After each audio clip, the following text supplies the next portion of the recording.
The Water Affairs Minister has issued a warning to South Africans: save water or you could have to deal with shortages in the future. Well, we'll bring in an expert on this now. I'm joined by Ms. Christine Colvin from the Worldwide Fund, the Freshwater program. She joins us from our Cape Town studios. Ms. Colvin, good morning to you. How bad a situation are we facing in a decade from now? Good morning.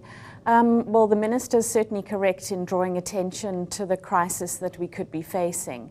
One of the points that she was making in her speech is the amount of water that we're losing from our reticulation systems in towns. About a third of our water is leaking out of aging infrastructure in our pipes in towns. So this is something that Water Affairs are focusing on addressing. And whilst WWF supports that position, we're also very concerned about the development that is happening in some of our headwater areas. So we think it's really important that the public remember that water doesn't only come from our taps and pipes, but water ultimately comes from landscapes, which provides water to our reservoirs and dams. The Minister talking an incredible large number that's going to be needed to try and fund this in the next few years. They're talking billions and billions of rands. Ms. Colvin, where do you think this number has come from, and is it realistic, what the Minister has mentioned? I think it is a realistic figure because we're dealing with very old infrastructure in many of our cities. We've seen rapid urbanization in the last 10 years. So we're really behind in terms of securing water for our towns and cities. In addition to that, we also have a massive cleanup.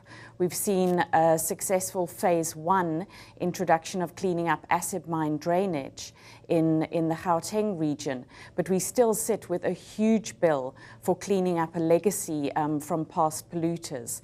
And I think the figures that the Minister is talking about are not necessarily all to be met by Department of Water Affairs, but certainly a huge chunk of that will be met by government.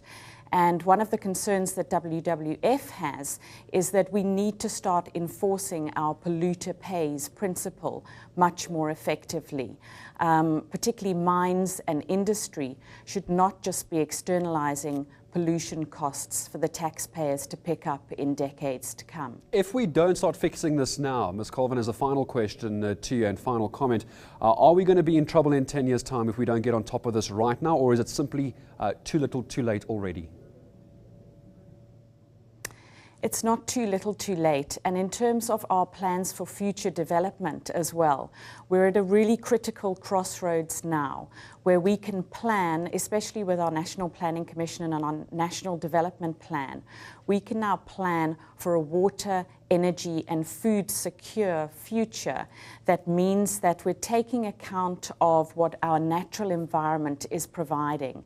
And WWF would really like to see that pinned down, and particularly protecting precious headwater areas. A huge pleasure to have you on the show this morning. Thank you for your time. Ms. Christine Colvin from the WWF Freshwater program, talking about the potential water shortage crisis we could face in 10 years' time. It's just gone 7:15. Here's your headline stories. News that moves. eNCA.com.